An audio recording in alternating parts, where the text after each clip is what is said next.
I'm standing in my brother's arms for the first time in 22 years, and I can't stop shaking.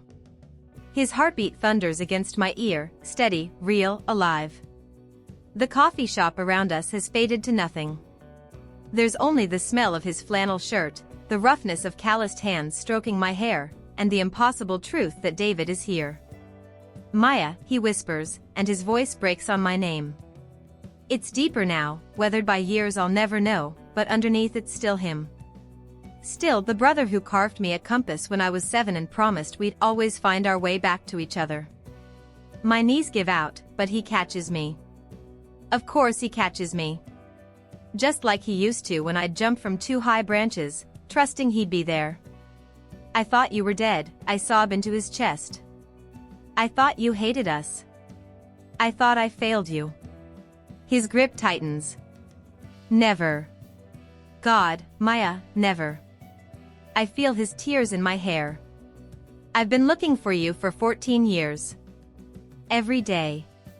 Tom's been helping me, and when we saw that newspaper interview where you mentioned the compass, I pull back to see his face older, lined with pain I put there by not finding him sooner. But his eyes are the same warm brown, crinkling at the corners when he tries to smile through his tears. I kept it, I whisper, fumbling for my keychain. The wooden compass trembles in my palm, worn smooth by 22 years of desperate touching. I kept it. David reaches into his pocket and pulls out another compass, identical but newer, every detail perfectly carved. I made this for you when I turned 18. I've carried it every day since, waiting for this moment. Our compasses touch, wood against wood, and suddenly I'm 10 years old again, believing in magic. Believing my brother could fix anything. You found me, I breathe. We found each other. He trades compasses with me, pressing the new one into my palm while cradling my old one like it's made of glass. Just like I promised we would. The coffee shop has gone completely silent around us, but I don't care who's watching. I don't care about anything except this moment, this miracle, this impossible gift of having my brother back. I'm never letting you disappear again, I tell him. You couldn't if you tried, he says, and for the first time in 22 years, I believe in forever again. My Tuesday mornings always start the same way. Coffee at 7 sharp, not because I'm particularly disciplined, but because routine feels safer than spontaneity. I make it strong and black, standing by my kitchen window watching Mrs. Patterson across the street water her roses with the precision of a surgeon. She waves when she catches me looking, and I wave back, though we've never actually spoken beyond polite nods.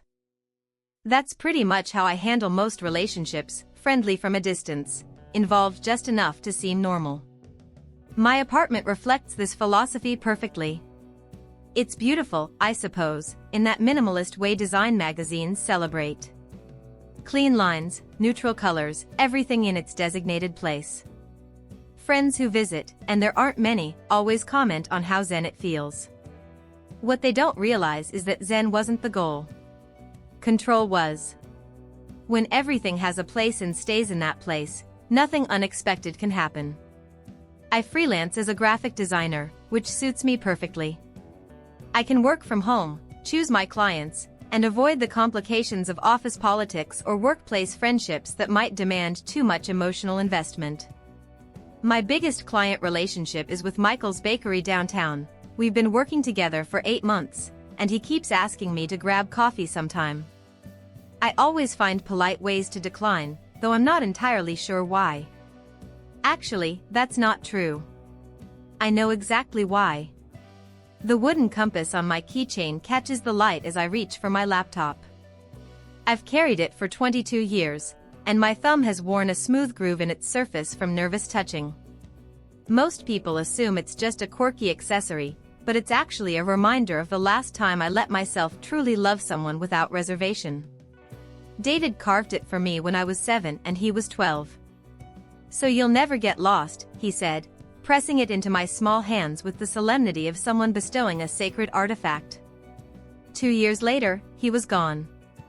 People always ask if I have siblings when the topic comes up at client meetings or casual conversations. "It's complicated" has become my standard response, delivered with a smile that discourages follow-up questions. Because how do you explain that your brother didn't die, but he's been dead to you for over 2 decades? How do you tell someone that the person who taught you what unconditional love felt like simply vanished one night, leaving behind nothing but questions and the terrible understanding that people you trust completely can just disappear? My parents handled it differently. Mom threw herself into work, eventually remarrying and moving to Phoenix. Dad retreated so far into himself that our monthly phone calls feel like interviews with a stranger. We've become a family of islands, each floating separately in our own oceans of what if. The grocery store trip is next on my Tuesday agenda. Corner Market, 3 blocks away, close enough to walk, impersonal enough to avoid unwanted conversations with neighbors. I buy the same things every week, enough food for one person who doesn't particularly enjoy cooking, coffee beans in bulk, and those expensive hand lotions that make my apartment smell like eucalyptus instead of loneliness. Sarah, the checkout clerk, knows my name and always asks how my work is going. She's genuinely kind in that way that makes me feel guilty for keeping our interactions surface level. Sometimes I catch myself wondering what it would be like to have a real friend again, someone who knows about David, about why I keep everyone at arm's length, about the way I still check missing persons' websites even though I know it's pointless after all these years. But wanting something and being brave enough to reach for it are 2 very different things. Back home, I settle into my workspace, a converted corner of my living room with the perfect view of the street. Today I'm working on a logo for a local pet rescue, something warm and hopeful that will make people want to adopt. It's ironic, really, designing advertisements for connection when I've spent years perfecting the art of emotional distance. My phone buzzes with a text from my mom. "Hope you're doing well, sweetheart. Phoenix is beautiful this time of year." 3 sentences, perfectly polite, carefully avoiding any mention of anniversaries or memories. Next month marks 23 years since David disappeared, though neither of us will acknowledge it directly. I text back, "Thanks, Mom. Work is good. Talk soon." The lies we tell to protect each other from our own pain. As afternoon settles into my quiet apartment, I realize this is my life now, carefully curated, emotionally regulated, perfectly safe. It's not unhappy, exactly. It's just small. Like I've been holding my breath for so long I've forgotten how to fully exhale. The compass catches the light again as I reach for my coffee cup. Just for a second, I let myself remember what it felt like to love someone so completely that their absence could reshape your entire world. Then I get back to work, because that's what Tuesday afternoons are for. Wednesday afternoon, 2:47 p.m. exactly.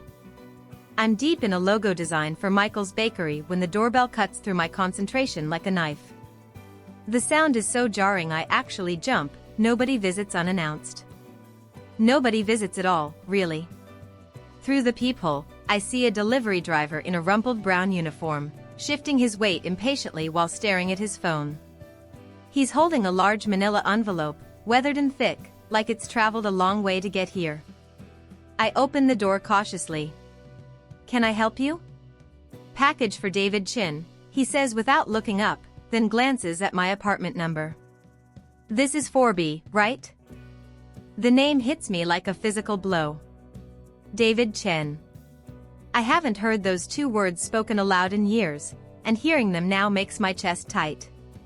My hand instinctively moves to the compass on my keychain. There's no David Chin here, I manage, surprised by how steady my voice sounds when my heart is hammering against my ribs. The driver frowns, checks his phone again. 1247, Maple Street, apartment 4B. That's what I've got. He looks tired, probably behind schedule, definitely not interested in solving address mysteries. "I'm sorry, but..." "Look, lady, I've got 12 more stops before 5. You can sign for it or I can take it back to the depot for pickup. Your choice."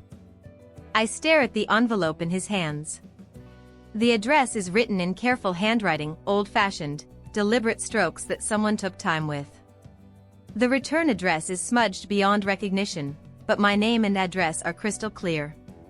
Except it's not my name. It's his name. At my address. Ma'am? The driver's voice brings me back. He's holding out his electronic signature pad, eyebrows raised in that universal expression of someone whose patience is wearing thin. My hand trembles slightly as I take the stylus. I should write return to sender. I should explain that David Chin doesn't live here, has never lived here, will never live here. But instead, I find myself signing M. Chen in shaky letters. The driver hands me the envelope without another word, already turning toward the stairs before I can change my mind.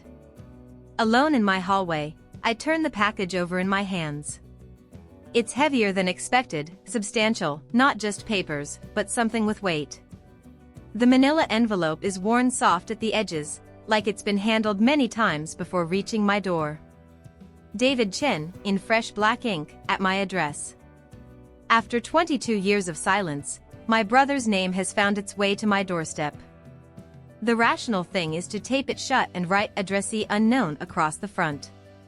But seeing his name written out like that, like he's still alive, still expecting mail, still existing somewhere in the world, makes him feel real again in a way I haven't allowed myself to imagine. I close my apartment door and lean against it, envelope clutched to my chest. Just this once, I tell myself. Just this once, I'll let curiosity win. I carry the envelope to my kitchen table like it might explode. My hands are shaking so badly I have to set it down and take 3 deep breaths before I can even think about opening it. The return address is completely smudged with water damage, maybe, or just age. But David's name stares up at me in that careful handwriting, and I can't shake the feeling that someone, somewhere, believes my brother still exists. The envelope opens with a soft tearing sound that seems impossibly loud in my quiet apartment. Inside, a stack of photographs slides out first, followed by what looks like letters. But it's what falls out last that makes me gasp out loud, a small wooden compass, nearly identical to the one on my keychain, but newer. More intricately carved. With trembling fingers, I pick up the first photograph. A young man with dark hair and familiar brown eyes stares back at me. My breath catches. He looks exactly like David would look now, older, broader through the shoulders, but unmistakably him. Same crooked smile. Same thoughtful expression. Same way of holding his head slightly tilted when someone's taking his picture. No, I whisper, but I can't stop staring. No, this isn't possible. There are more photos. The same man standing with an elderly gentleman in what looks like a workshop. Both of them are smiling, surrounded by carved wooden birds and bowls. The man who looks like David is holding a piece of wood, caught mid-laugh at something the older man must have said. My heart is beating so fast I feel dizzy. I set the photos down with shaking hands and reach for the top letter. The paper is cream-colored, expensive. The same careful handwriting from the envelope. Dear David, it begins, and I have to stop reading for a moment because seeing his name in a letter addressed to him, like he's real and alive and receiving mail, makes my chest so tight I can barely breathe. I know you're still looking for your sister. I found something that might help. Her name is Maya, and I think she's in Portland. I've been trying to track her down for you. The compass you made matches the description she gave in that newspaper interview 3 years ago about missing persons. The letter slips from my numb fingers and flutters to the floor. 3 years ago. The interview I barely remember giving to the local paper during Missing Persons Awareness Week. I'd mentioned David's compass in passing, said something about how it was the last gift he'd given me before he disappeared. I thought maybe, just maybe, someone would remember him. But this letter talks about David like he's alive. Like he's been looking for me. Like he made another compass. I pick up the wooden compass with trembling hands. It's beautiful, more detailed than the one I've carried for 22 years. There are tiny flowers carved around the edges, and when I turn it over, I can just make out letters etched into the back, MC. My initials. The room starts spinning. I sink into a kitchen chair, clutching both compasses, my old one and this impossible new one. They're clearly made by the same hands, but years apart. The craftsmanship on the new one is more sophisticated, more confident. Like someone had been practicing. Learning. Growing up. I flip through more photos with hands that won't stop shaking. David, or the man who looks exactly like David, working with wood. Laughing with the elderly man. Standing in front of mountains I don't recognize. Living a life I've never imagined. The last photo is different. It shows the wooden compass in someone's palm, rough, calloused hands that look like they know hard work. On the back of the photo, someone has written, "For Maya, when I find her." That's when I start crying.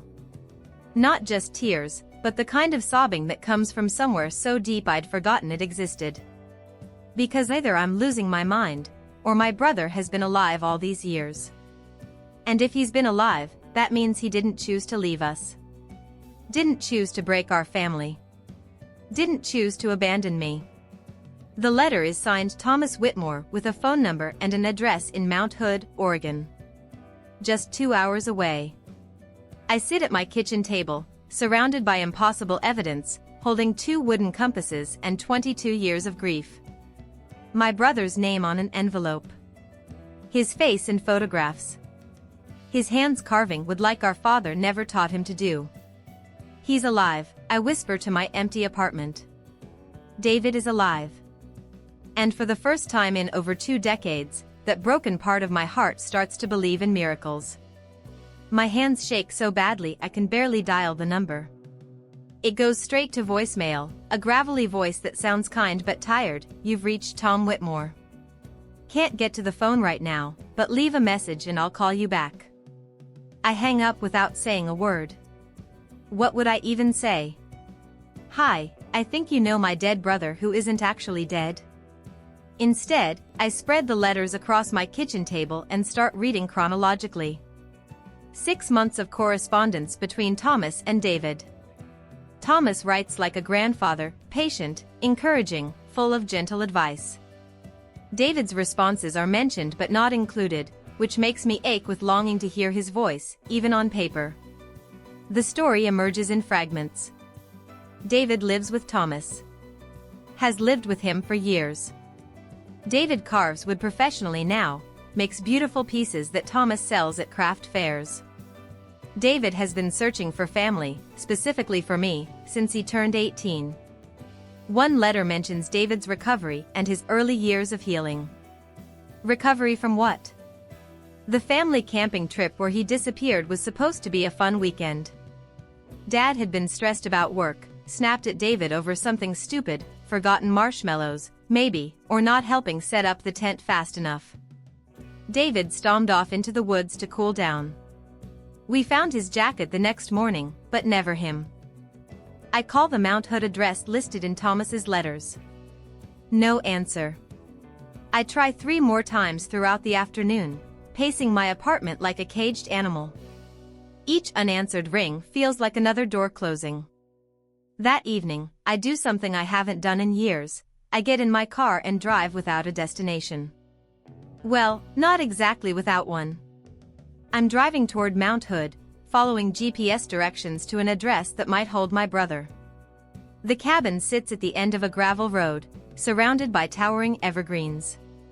Warm light glows from the windows, and I can see carved wooden sculptures scattered around the yard, birds, bears, intricate bowls that catch moonlight. It looks like the workshop from the photographs. I sit in my car for 20 minutes, engine running, trying to work up courage to knock. Through the windows, I glimpse movement, an elderly man, silver-haired, moving slowly through what looks like a kitchen. No sign of David. Finally, I write a note on the back of a gas receipt. My name is Maya Chen. I think my brother David lives here. I'm his sister. Please call me. I add my phone number and slide it under the front door. The drive home takes forever. Every mile feels like abandoning David all over again. 2 days of silence. I can't eat, can't work, can barely sleep. I researched Thomas Whitmore online obsessively.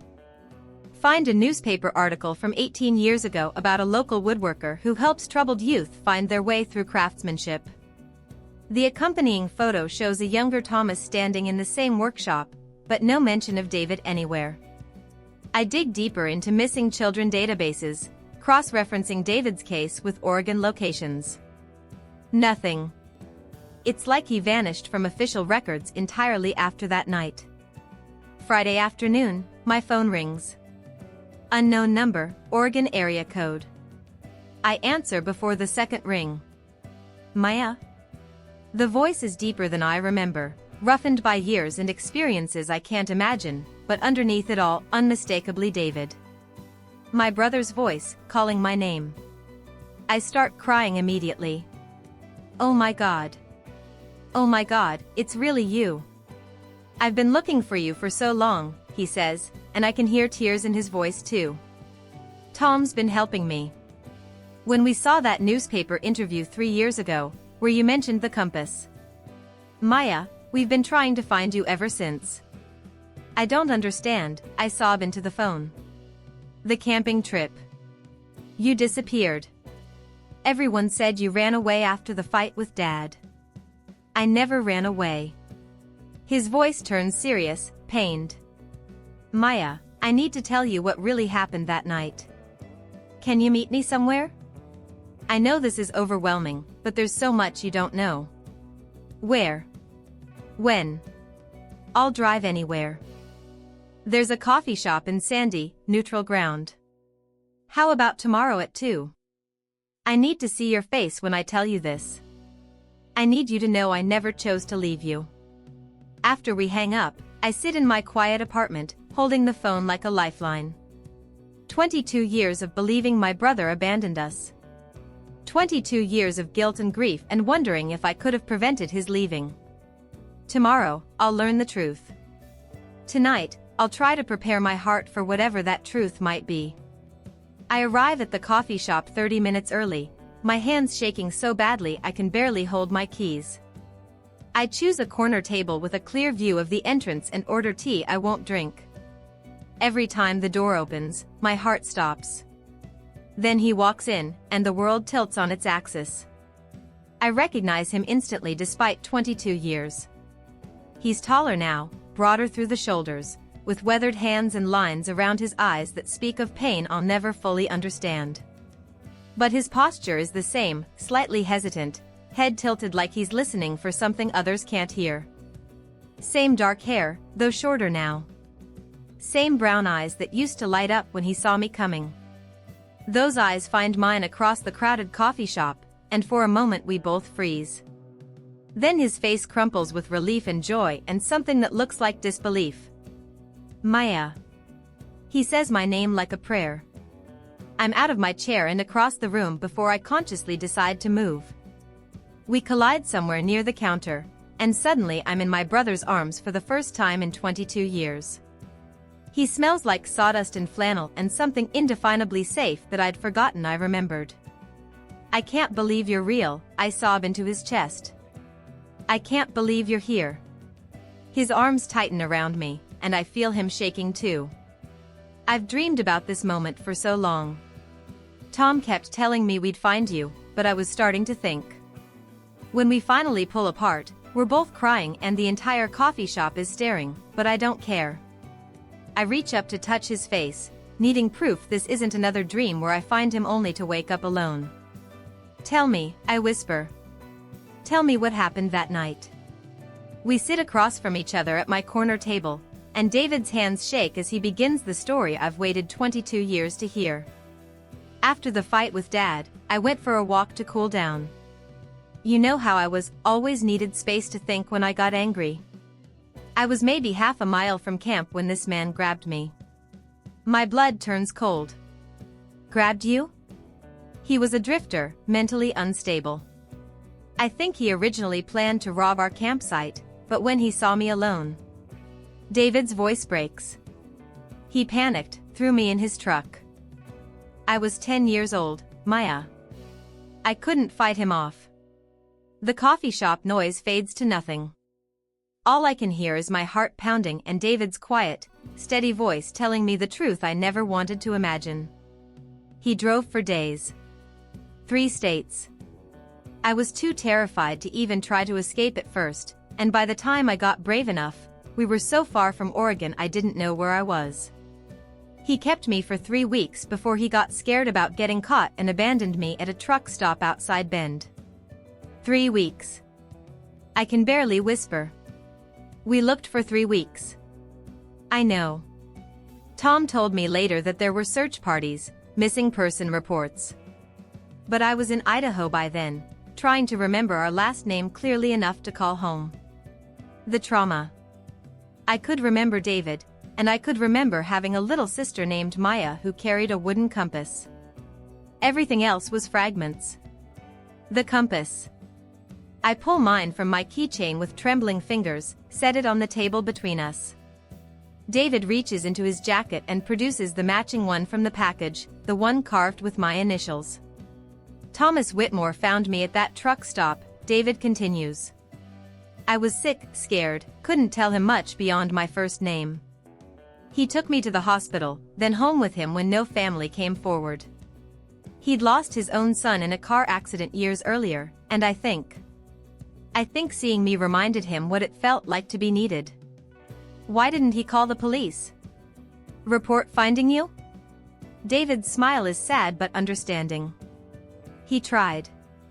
But I was too traumatized to give useful information, and the few details I could remember, camping in Oregon, a sister named Maya, weren't enough. By the time I healed enough to remember more, years had passed. Tom had become my family, and I was afraid. Afraid of what? Afraid you'd all moved on. Afraid you were better off thinking I was gone than dealing with the mess I'd become. I was in therapy for years, Maya. PTSD, trust issues, night terrors. What if I came back and you'd built a life that didn't have room for a broken brother? I reach across the table and take his hands, calloused now, strong from years of woodworking. There was always room. There was always this empty space where you were supposed to be. And that's when I realized the most beautiful, heartbreaking truth of all: the package wasn't misdelivered. It found exactly who it was meant to find. My brother never stopped looking for me, and somehow, impossibly, his love found its way home. Walking to my car after 3 hours in that coffee shop feels like moving through a dream. My legs are unsteady, my mind reeling from everything David told me.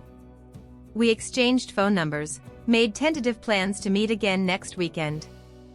But as I drive home through familiar Portland streets that suddenly look different, the magnitude of what comes next crashes over me.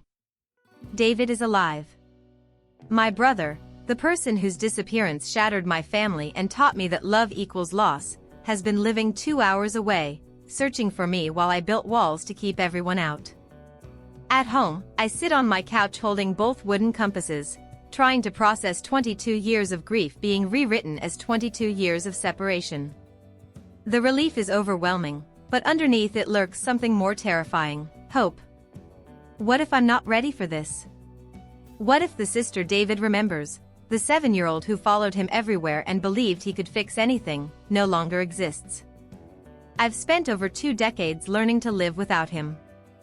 I've perfected the art of emotional distance, built my entire adult life around the principle that people leave and it's safer to let them go than fight to keep them. But David didn't leave. He was taken. My phone buzzes with a text: "Thank you for today." I was so nervous you'd think I was crazy or that too much time had passed. Can't wait to introduce you to Tom. D. My hands shake as I type back, "Me too. Still can't believe you're real." "Real and not going anywhere this time," he responds immediately. "I promise." Promises. The word makes my chest tight. The last promise David made was carved into the compass I've carried for 22 years, "So you'll never get lost." But I did get lost. We both did. And now we're supposed to find our way back to being siblings when we're essentially strangers? I call my mom without thinking it through. She answers on the second ring, probably surprised to hear from me twice in 1 month. Maya, sweetheart, is everything okay? Mom, I found David. The words tumble out before I can stop them. He's alive. He's been living in Oregon with a man named Thomas, and he's been looking for me, and Mom, he never ran away that night. He was taken.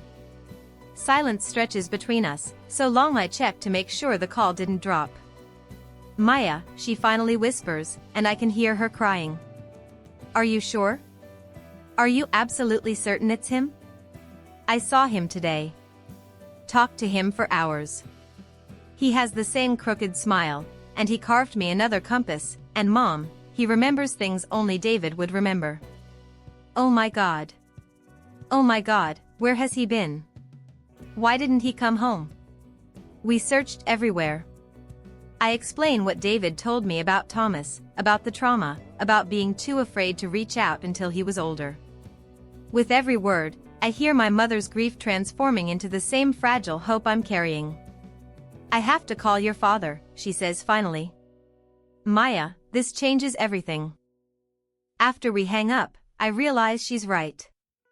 This changes everything. Not just the facts of what happened that night, but the entire foundation I built my life on. If David didn't choose to leave, then maybe people don't always abandon the ones they love. Maybe trust isn't foolish. Maybe the walls I've built are keeping out exactly what I've been longing for.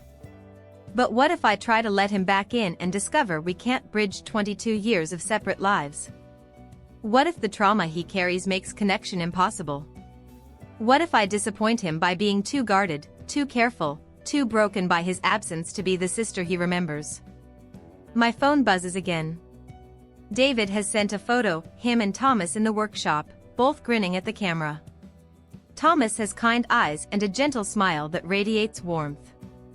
David looks genuinely happy in a way I'm not sure I've ever managed. Tom wants to meet you, the text reads. Says any sister of mine is family to him too. No pressure, but you're welcome anytime. Family. The word hits me like a physical blow.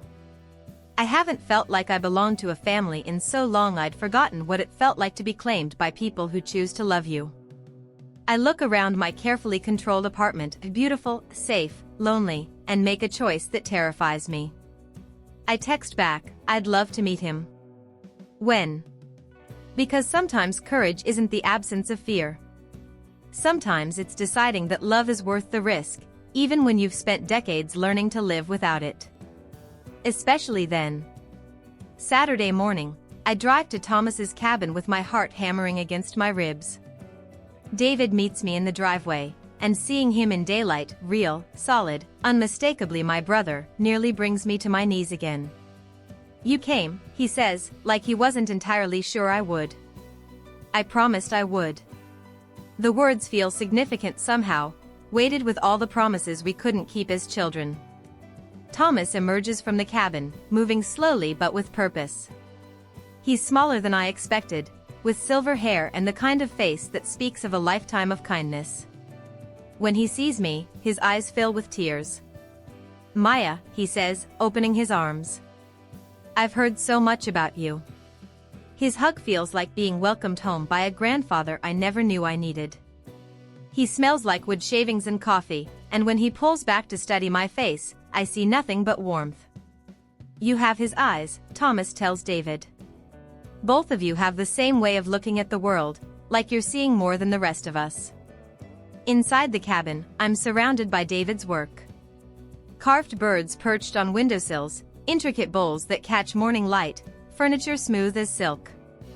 This is what he became while I was learning to live without him. Tom taught me everything, David says, running his hand along a table he obviously crafted. Gave me something to do with my hands when my mind wouldn't quiet down. He was so lost when I found him, Thomas adds gently. Wouldn't talk for weeks. But put a piece of wood in his hands, and something settled. Like he was remembering who he was supposed to be.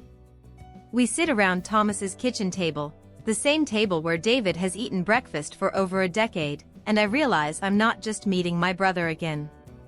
I'm being introduced to the family he built when ours fell apart. I need to apologize, I say suddenly, surprising myself. All these years, I was angry at you for leaving. Part of me thought if I'd been a better sister, if I'd followed you that night. Maya, no. David reaches across the table to take my hands. You were 7 years old. There was nothing you could have done. I know that now. But I've been carrying it anyway. We all have, Thomas says quietly. David blamed himself for years, thought if he'd been stronger, braver, he could have fought harder to get home. I blamed myself for not calling the authorities sooner. Grief makes us carry guilt that isn't ours to bear. David pulls out a wooden box I hadn't noticed before. Inside, carefully wrapped in soft cloth, are dozens of small carved animals, bears, rabbits, birds. Each one fits perfectly in a child's palm. I made these for you, he says, his voice breaking slightly. Every birthday, every Christmas, every time I missed you so much I couldn't breathe. Tom said it was important to keep you with me somehow. I pick up a tiny carved owl, its details impossibly intricate. David, they're beautiful. I imagined giving them to you someday. Imagined you'd still be 7 and would line them up on your windowsill like you did with your stuffed animals. I can still line them up, I whisper, tears blurring my vision. I still have that windowsill. Thomas stands quietly, busying himself with coffee preparations, giving us space for this moment that's 22 years overdue. I missed you every single day, David continues. Tom helped me understand that love doesn't diminish with distance or time. That missing someone is just love with nowhere to go. I never stopped missing you either, I tell him. I just convinced myself it was easier to be angry than heartbroken. David reaches into his pocket and pulls out my old compass, the one I'd carried for so long before trading it for his newer creation. He's polished it, repaired tiny cracks I didn't even notice. This is what led me back to you, he says. Tom saw you mention it in that newspaper interview. Said any sister who kept her brother's compass for 22 years was worth finding. We sit in Thomas's warm kitchen, surrounded by evidence of the life David built, holding the proof of love that survived separation, trauma, and time. For the first time since I was 7 years old, I feel like I belong somewhere completely. So what happens now? I ask. David and Thomas exchange a look, the kind of wordless communication that comes from years of chosen family. Now we figure out how to be siblings again, David says. If you want to. I want to, I say without hesitation. I really, really want to. And in that moment, surrounded by carved wooden birds and the smell of fresh coffee, I understand that sometimes miracles look exactly like coming home. You know how some people say everything happens for a reason? I used to think that was just something people told themselves to make sense of senseless loss. But sitting here now, 3 months later, I'm starting to believe in something I'd given up on long ago, the possibility that love finds a way. My apartment looks completely different now. I know that sounds silly, same walls, same furniture, but everything feels lighter. I opened all the curtains I'd kept closed for years. Hung up the photos David brought me from his childhood with Thomas. My carved animals line the windowsill exactly like I promised they would, and every morning when the sun hits them, they remind me that someone loved me even when I couldn't feel it. The compass David made me sits on my bedside table now, not hidden on a keychain. Some mornings I wake up and touch it first thing, just to remember that miracles are real. That my brother carved this with his own hands while thinking about me. While hoping. I called Michael from the bakery last week. You remember Michael, the client who kept asking me to coffee? We're meeting Thursday. I'm terrified, but it's the good kind of terrified. The kind that means you're brave enough to try again. David laughed when I told him, said I was glowing in a way he'd never seen before. Thomas just nodded like he'd been waiting for this moment all along. My parents are talking to each other for the first time since their divorce. Not about getting back together, too much water under that bridge, but about David, about healing, about how to be a family that's scattered but still connected. Mom's flying up from Phoenix next month. Dad's driving over from Seattle. We're all going to have dinner at Thomas's cabin. I know it sounds impossible, but I feel like I'm learning to breathe properly for the first time in 22 years. All those walls I built to protect myself from loss, they were also keeping out joy, connection, the possibility that good things could happen without warning. David and I talk every few days now.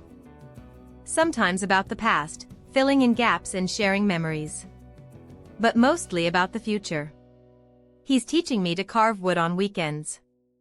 I'm teaching him about digital design. He wants to create an online store for Thomas's pieces. We're building something new together while honoring what we never lost. The most beautiful part? I'm not afraid anymore that he'll disappear. Not because I can control it, but because I finally understand that love doesn't end just because people aren't physically present. David loved me through 22 years of separation. I loved him through 22 years of believing he was gone. That kind of love doesn't break. Last week, a client asked if I had siblings. Instead of saying it's complicated, I smiled and said, yes, an older brother. He's a woodworker. Makes the most beautiful things you've ever seen. She asked to see pictures, and I showed her my phone full of photos from our weekend visits to Thomas's cabin. Normal sibling photos. The kind I never thought I'd have. I still catch myself marveling at the chain of events that led us back to each other. A delivery driver who couldn't be bothered to double-check addresses.